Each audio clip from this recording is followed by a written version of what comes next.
12시 많은 참여 바랍니다.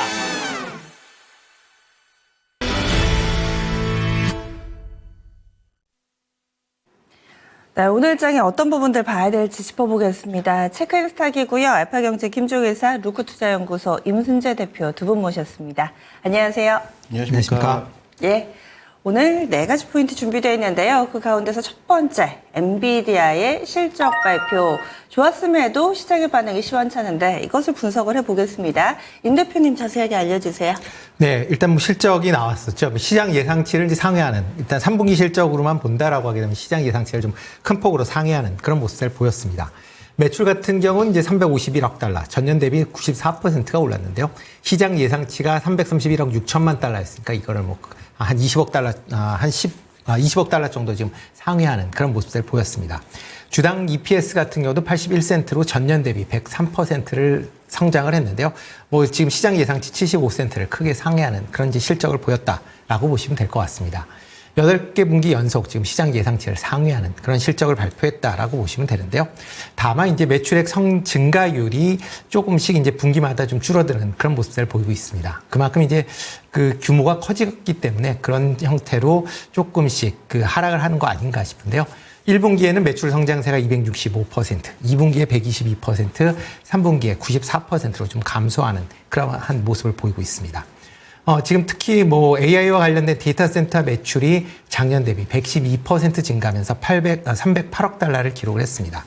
특히 2분기 대비로도 이제 17%가 증가를 했는데요. H200 칩에 대한 매출이 큰 폭으로 상승했다라는 그런 얘기가 나오면서 전반적으로 좋은 그런 모습을 보였는데요. 일단 그렇지만 시간 외에서는 하락을 하는 그런 모습을 보이고 있습니다. 그 이유 중에 하나는 이제 4분기 가이던스가 시장 예상치를 크게 상회하지 못했다라는 겁니다. 지금 회사 측에서 발표한 가이던스는 375억 달러에 플러스 마이너스 2% 정도 됩니다. 그러니까 뭐 금액으로 따지면 367억 달러에서 382억 달러 사이일 것이다라고 예상을 하고 있는데요. 시장 예상치가 371억 달러였으니까 이거보다 조금 높은 수준이다라고 보시면 될 것 같습니다. 보통 이 엔비디아 같은 경우는 보수적으로 잡기 때문에 시장에서는 좀 그보다 높은 그런 이제 실적을 원했었는데 그거보다는 조금 낮아졌다라고 보여지고요. 뭐 그러다 보니까 조금은 투자자 입장에서 다음 분기에 블랙웰 칩이 판매가 그렇게 크게 늘지 않을 거 아니냐라는 그런 우려 심리가 지금 일부 주가에 반영되고 있지 않나라는 생각을 해보고 있습니다. 이렇게 이제 엔비디아 실적이 발표됐기 때문에 국내 이제 반도체 관련된 종목들도 오늘 장중에 좀 변동성이 있을 걸로 예상이 되고 있습니다. 다만 이제 확실한 건 HBM에 대한 수요는 여전히 탄탄하다라고 보시는 게 더 맞지 않을까 싶습니다. 일단 엔비디아 실적에서도 나왔듯이 데이터 센터 부분, AI 칩에 대한 판매는 꾸준히 지금 증가하고 있다라고 보시면 될 것 같고요. 뭐 그렇기 때문에 이에 따라서 HBM3E D램에 대한 그런 이제 수요도 같이 증가할 것이다라고 예상을 하고 있습니다. 그렇다라고 하게 되면 뭐 SK 하이닉스 입장에서 보면 일단 실적 측면에서 보면 그렇게 나쁘지 않을 것이다라고 생각을 해볼 수가 있고요. 이와 더불어 이제 뭐 SK 하이닉스뿐만 아니라 삼성전자의 밸류 체인도 최근에 이제 뭐 투자 심리상으로 보면 어느 정도 하방을 잡는 거 아닌가라는 생각을 하고 있기 때문에 그런 관점에서 접근해 보시면 어떨까 싶습니다. 그럼 뭐 장기적으로 본다라고 하게 되면 뭐 미세와 관련된 공정에 있는 그런 이제 장비 관련된 업체들은 여전히 좀 관심 있게 좀 보시면 어떨까 싶고요. 특히 이제 반도체 미세화 공정이 계속 뭐 지금 진행이 되고 있기 때문에 뭐 레이저 관련된 장비 중심으로는 여전히 좀 관심 있게 보시면 좋지 않을까 싶습니다. 네. 반도체 국내에서 투자 심리가 굉장히 안 좋아서 엔비디아 실적 발표하면은 이제 확 살아날 것인가 이 부분이 좀 관심이 갔었는데 실제로 좋았던 실적을 액면 그대로 받아들이면서 우리 반도체주들이 계속 좋을 것인가 아니면은 이런 실적 발표에도 부진한 주가 움직임에 영향을 받으면서 우리 반도체주들도 주가 움직임이 안 좋을 것인가 첫 번째, 두 번째 어떤 쪽을 보세요? 일단 지금 상황에서는 그 중립이 아닐까 싶습니다. 그러니까 지금 상황에서 아마 횡보할 가능성이 좀 더 커 보인다라고 생각이 되고 있는데요. 뭐 최근 이제 HBM에 대한 이제 수요가 계속 증가한다라는 뭐 얘기는 나오고 있지만 여전히 시장 일각에서는 HBM에 대한 뭐 삼성전자가 이제 HBM을 그러니까 본격 생산을 한다라고 하게 되면 뭐 공급 과잉에 대한 우려가 계속 뭐 잔존해 있는 그런 상황입니다. 그렇지만 그런 부분 때문에 주가가 좀 약세를 보였다라는 측면이 분명히 있기 때문에 그런 부분이 쉽게 해소될 것 같지는 않아 보이고요. 엔비디아의 실적이 좋아졌다라고 하게 되면 향후에 여전히 HBM에 대한 수요는 증가하고 있기 때문에 삼성전자가 시장에 본격적으로 참여를 해도 일단 시장 뭐 공급단, 수요단에서의 그런 뭐 부침이 없기 때문에 지금 상황에서는 그렇게 큰 영향은 없지 않을까라는 생각을 해보고 있습니다. 그래서 지금 상황으로 본다라고 하게 되면 엔비디아 실적이 일단 주식의 하방은 좀 막는 거 아닌가라는 좀 생각을 해보고 있고요. 그거보다는 이제 상방 쪽으로 조금 더 관심 있게 보셔도 되지 않을까 싶습니다. 네. 그리고 이 성장하는 산업이 좀 궁금한 게요. 이익을 놓고 보면 계속 플러스고 계속 증가를 하지만 이익 성장률을 그래프로 놓고 보면은 아마 조금씩 좀 떨어지고 있잖아요. 이것에 대해서 주가 프리미엄이 그렇다면 좀 사라질 것이고 현재 주가가 좀 어느 정도 합리적인 수준이다라고 해석이 될 것인지 아니면 이제는 조금 욕심을 덜어놔야 될 것인지 이 고민도 좀 들긴 하더라고요. 네, 일단 뭐 그동안 이제 그 계속 성장률이 높았기 때문에 주가도 강한 탄력성을 좀 보였다라고 보시면 되는데요. 일단 성장률이 둔화됐다라고 하게 되면 그만큼 이제 향후에 주가가 상승할 수 있는 여력이 그만큼 좀 줄어들 가능성이 있다라고 생각을 하고 있습니다. 뭐 그런 관점에서는 뭐 당연히 엔비디아 주가로만 본다라고 하게 되면 향후에 뭐 주가의 상승률이 어느 정도 될 것이냐라고 하게 되면 뭐 지금보다 더 올라갈 수는 있겠지만 과거와 뭐 작년 대비 뭐 100%가 올라간다 이런 형태의 움직임은 이제는 좀 없지 않을까라는 생각을 해보고 있고요. 그거보다는 이제 꾸준한 우상향 형태의 모습이 나타나지 않을까 싶습니다. 예, 알겠습니다. 그래서 오늘 엔비디아의 실적 발표 부분 그리고 또 국내 반도체주들 어떤 식으로 봐야 되는지 의견 들어봤고요. 다음 두 번째 넘어가겠습니다. IT로 이어집니다. 이번 주 들어서 김 이사님이 계속 내년도 실적 전망은 어떨지, 내년도 조금은 눈에 띄는 업종은 어떤 게 있을지 압축을 해주셨는데 이번엔 IT 섹터 내년에 어떨지 포커스 맞춰보겠습니다. 어떤 부분들 포인트가 있을까요? 네, 뭐 제가 5월 때부터 토마토 TV와 함께하면서 뭐 여러 가지 전망을 했지만 뭐 가장 어긋난 것 중에 하나가 이 IT 하드웨어에 대한 전망이 아닐까 생각이 되는데요. 뭐 기본적으로는 그 신제품들이 좀 늘어서 뭐 급격한 판매 증가는 없지만 일정 부분의 뭐 반등 정도는 나타날 거라고 생각을 했고, 그래서 뭐 관련된 부품주에 대해서 긍정적인 의견을 많이 피력하기도 했었는데 실제로 신제품의 판매가 생각보다 그렇게 크게 올라오진 않았다 이렇게 봐야 될 것 같습니다. 아이폰 16도 마찬가지였고 갤럭시 S24 정도가 예상보다 선전한 정도.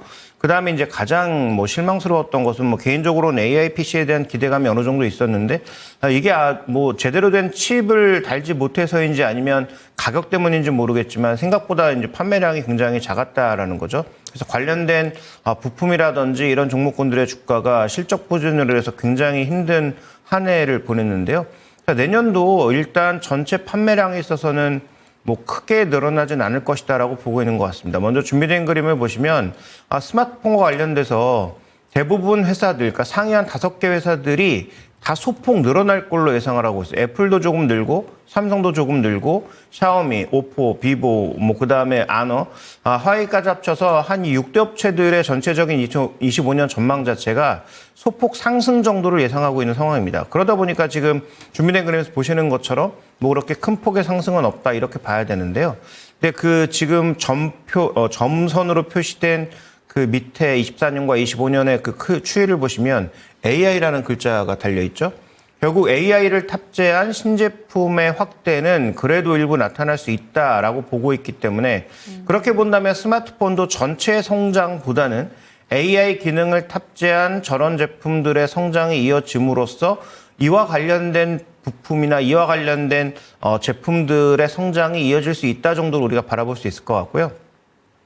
그다음에 다음 준비된 그림 보여주시면 가장 중요한 게 좀 PC 시장이라고 보는데 PC 시장 같은 경우가 그래도 어느 정도 점유율을 AI PC들이 좀 높일 것으로 보여주고 있는 것은 퀄컴의 엘리트 칩도 달고 나와서 아직 뭐 여러 가지 뭐 평가 과정을 좀 더 거쳐야 되긴 합니다만 신제품들이 좀 이제 쏟아지고 있고 그다음에 인텔도 이제 그 AI PC와 관련된 신규 칩을 내놓고 그와 관련된 프로모션을 시작함으로써 관련된 신제품들이 조금은 나올 것으로 기대되고 있단 말이죠. 그래서 뭐 키움증권과 외국계 연구소의 뭐 예측에 불과하긴 하지만 내년 정도에는 뭐 판매량도 한 1억 대 정도 될 것으로 보고 있고 전체 PC 시장에서의 침투율도 한 20% 이상을 상회할 걸로 예상을 하고 있습니다.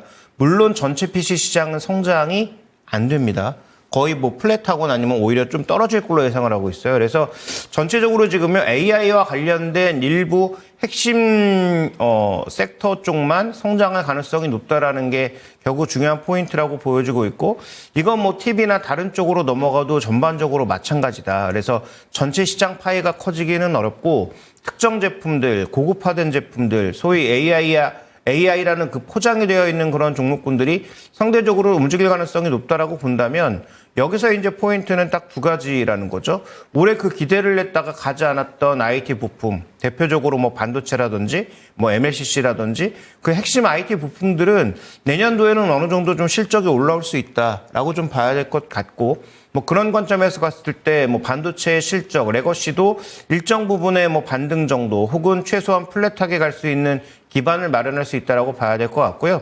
이 디램의 사용처를 보면 크게 보면 PC, 그다음에 스마트폰, 서버라고 봐야 되는데, 뭐 서버야 이미 넘쳐나는 상황이고 뭐 수요 계속 올라오고 있는 상황이고, 그다음에 아까 말씀드렸던 스마트폰과 PC 쪽에서 이렇게 되도록이면 메모리가 많이 들어가는, 그것도 비싼 메모리가 들어가는 AI 제품들의 수요가 올라오고 있다라고 하는 것은 분명히 최소한 실적이 바닥을 찍고 턴할 수 있다는 기반을 마련해 준다라는 입장. 그다음에 MLCC도 전기차로 들어가는 게 조금 주춤하면서 올해 실적이 주춤했는데, 내년에는 AI 데이터 센터형 MLCC가 늘어나면서 이쪽의 이익이 일정 부분 늘어날 수 있다는 전망이 나오고 있다라는 점에서 저는 뭐 그런 부분들을 놓고 봤을 때 2025년도에 하드웨어 전체, 그러니까 뭐 삼성전자의 가전 부분이 올라올 가능성은 별로 없지만 AI 스마트폰이나 AI 뭐 PC 쪽에서 올라오는 흐름들을 고려해 보면 특정 부품 쪽으로의 기대감은 이제 서서히 조금 높여도 되지 않을까, 이렇게 좀 판단하고 있습니다. 그러면 해당되는 종목은 어떤 게 있을까요? 네, 뭐 삼성전자, 삼성전기, 그 다음에 뭐 좀 넓게 본다면 LG노텍 같은 종목군들도 포함이 될 텐데, LG노텍은 제가 보기에 최대의 문제는 수익성으로 보여요. 그래서 아이폰 16이 잘 팔린다고 하더라도 현재 정도의 수익성이면 아마 크게 움직이긴 어려울 것 같고, 그 다음에 오늘 또 발표된 그 아이폰 16의 광군제 매출이 예상보다 좀 떨어지는 모습을 보였기 때문에 관련된 부품주가 오늘 미국 시장에서 모두 흔들렸단 말이죠. 그런 차원에서 LG노텍은 오늘 주가가 흔들릴 수 있는데, 마진율을 높이지 않으면 LG노텍은 아이폰 16이 잘 팔려도 쉽지 않다. 그래서 오히려 다른 쪽, 아이폰을 제외한 다른 쪽의 매출이 좀 올라오는 것이 필요해 보이고, 뭐 가장 탑픽은 뭐 삼성전기와 삼성전자 두 종목이라고 봐야 될 것 같은데, 삼성전자는 뭐 단순하게 뭐 디램만 올라온다고 해서 주가가 올라오진 않을 테니까 앞서 언급했던 엔비디아의 뭐 실적, 그다음에 HBM의 진입 여부, 지금 어쨌든 한 3개월 정도 번 거잖아요. 블랙엘이 또 헤매기 시작하면서 삼성전자는 운 좋게도 또 한 3개월 정도를 벌었는데, 그러면 이 기간 안에 빠르게 SK하이닉스 정도는 당연히 안 되겠지만 비집고 들어갈 수 있는 틈을 빠른 시간 안에 만들어낼 수 있는지 정도가 삼성전자의 반등 강도를 조금 더해주지 않을까, 이렇게 보고 있습니다. 네, IT 섹터 내년도 전망이었습니다. 다음 넘어가겠습니다. 밸류업 펀드가 조성이 돼서 집행되는 게 바로 이번 주부터입니다. 지난 월요일부터 이 뉴스가 나왔고 시장에 자금이 조금씩 유입되면서 바닥을 잡아주는 역할을 하고 있는데요. 그런데 이와 관련된 종목분들은 어제 금융주들 또 강세 흐름을 나타내기도 했죠. 밸류업 키워드 여전히 살아있습니다. 최근에 나오는 또 새로운 뉴스는 어떤 것들이 있는지, 연말 밸류업 관련된 종목분들은 어떤 전략 필요한지 짚어주실까요? 네, 뭐 밸류 펀드가 오늘 이제 출시가 일단 설정이 된다라고 보시면 될 것 같습니다. 일단 뭐 1차적으로 2천억 정도 규모다라고 보시면 될 것 같고요. 연내 이제 3천억을 추가로 해서 전체 한 5천억 정도를 이제 밸류 펀드에 투입할 걸로 예상이 되어 있습니다. 뭐 최근 계속 주가 증시가 하락을 했기 때문에 그런 이제 투자 심리를 개선한다라는 목적도 같이 지금 뭐 감안하셔야 된다. 라고 보여지는데요. 뭐 일단 뭐 밸류업에 관련된 그런 이제 기대감은 여전히 좀 살아있는 건 사실입니다.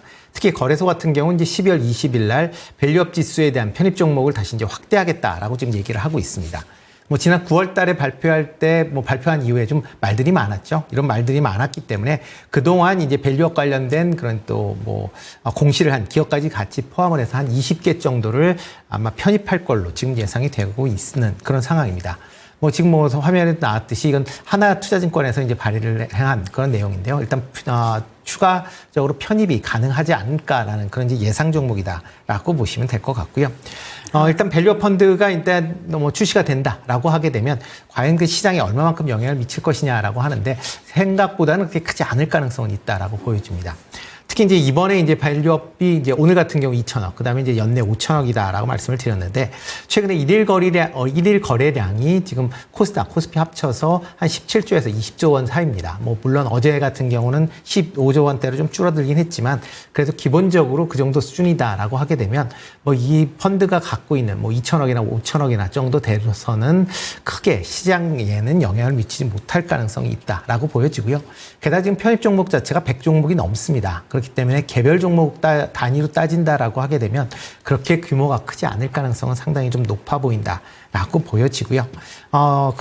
그렇기 때문에 현재 외국인 매도세가 계속 좀 지속이 된다라고 하게 되면 이런 뭐 밸류업 관련된 펀드가 유입이 된다라고 해도 상당 부분 올라가기는 조금 더 시간이 걸릴 가능성은 있다라고 좀 생각을 하고 있습니다.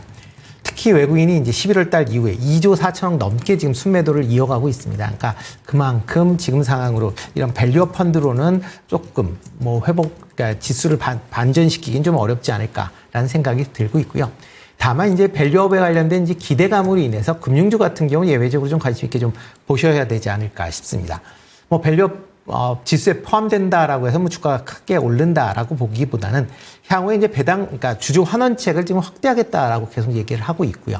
이런 주주 환원책이 확대가 될수록 고객에 이런 이제 주주에 대한 이런 뭐 배당이나 아니면 자사 취득에 대한 그런 이슈가 계속 불거질 가능성은 충분히 있다라고 생각을 하고 있습니다. 특히 금융지주 같은 경우에는 지금 뭐 계속 4분기에도 예대 마진이 그렇게 줄어들지 않고 있습니다. 뭐 기준금리가 인하가 되면 예대 마진이 좀 줄어들 것이다라고 하는데 정부의 이제 대출 규제로 인해서 가상금리가 지금 뭐 강하게 이제 좀 많이 붙으면서 지금 관련된 이제 예대 마진이 그렇게 줄지 않고 있다라는 거고요. 이와 더불어 이제 비이자 부분의 실적 개선세 그리고 대손 비용의 감소 등으로 인해서 4분기에도 실적 측면에서 보면 그렇게 나쁘지 않을 것이다라고 예상을 하고 있습니다. 그렇다라고 하게 되면 이런 이제 좋은 실적을 바탕으로 해서 배당을 좀 더 많이 한다든가 아니면 자사주 취득이 좀 더 많아질 수 있기 때문에 그런 관점에서 일단 연말까지는 금융지주 관련된 회사들은 관심 있게 보시면 어떨까 싶습니다. 네. 그래서 금융지주 관련된 종목을 이 중에서도 좀 관심 가질 만한 종목으로 전체적으로 밸류업 펀드 조성과 관련해서 시장에 미치는 영향은 미미할 것인데 하지만 이 가운데서도 금융 관련된 종목군들 혹시 하나만 좀 꼽아주실 수 있으세요? 뭐 대표적으로 뭐 KB금융 보시는 게 제일 어제도 맞지 않을까 좋았어요. 싶습니다. 네. 알겠습니다. 다음 포인트 넘어가 보겠습니다. 다음으로는 통신주를 가져오셨어요. 통신주. 오랜만에 봅니다. 내년도에 성장 포인트가 과연 있을 것인가.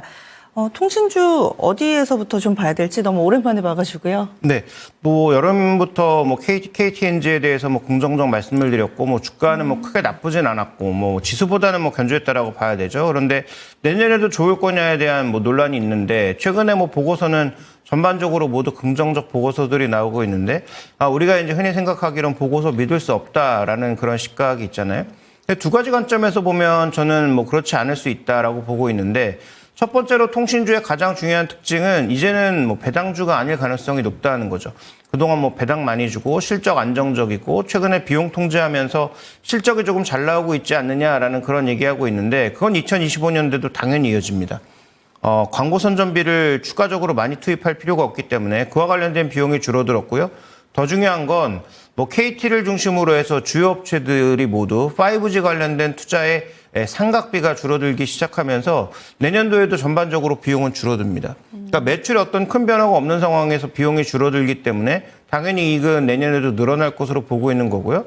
이 회사들이 전부 어떻게 하고 있죠? 이익이 늘면 주주환원을 계속 늘리고 있는 상황으로 가고 있기 때문에 그럼 뭐 배당 관련돼서도 큰 변화는 없는 그런 상황인데 제가 보는 성장 포인트는 준비된 그림에서 보시는 것처럼 클라우드 쪽의 매출이 점점 올라오고 앞으로 더 올라갈 가능성이 높다라는 쪽에 포커싱이 있는 거죠.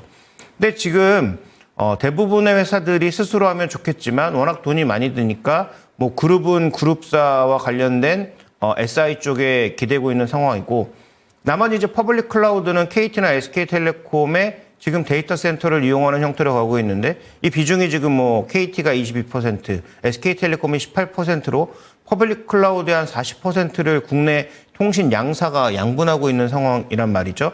물론 LGU 플러스는 뭐 MS라든지 이런 쪽에 추가적으로 서버 용량을 늘림으로써 비중은 많아 보이지만 뭐 퍼블릭 쪽이라기보다는 좀 특수한 쪽이라고 좀 보는 게 맞는 것 같고요. 어쨌든 통신 3사의 비중이 생각보다 굉장히 높다. 63%나 된다라는 것이고요.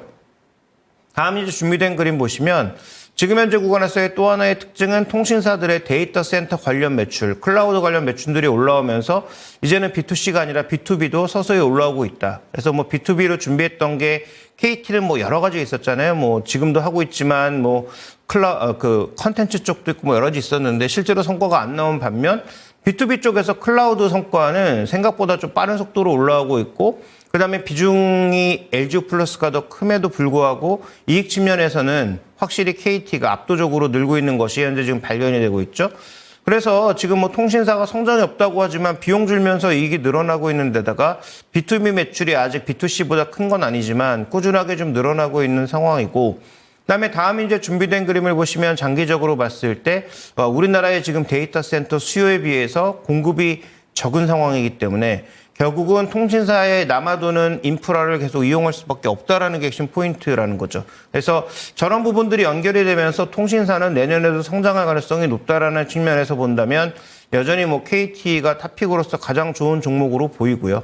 다만 근데 KT가 최근에 외국인 소진율이 거의 끝으로 가고 있는 상황이어서 외국인들이 추가적으로 살 수 있는 물량이 별로 없습니다. 뭐 그렇다 보니까 SK텔레콤에 대해서 추가적으로 탑픽으로 제시하는 증권사들도 많이 있는데 저는 어쨌든 최근에 이익 추이와 방금 말씀드린 데이터 센터 성장과 관련된 B2B 쪽으로 본다면 여전히 KT가 탑픽이라고 보고 있고 SK텔레콤도 뭐 그에 준하는 서브 종목으로서는 충분히 관심 종목으로서 넣어둘 만하다 이렇게 판단하고 있습니다. 예, 알겠습니다. 통신 섹터 짚어봤습니다. 지금까지 체크스탁이었습니다.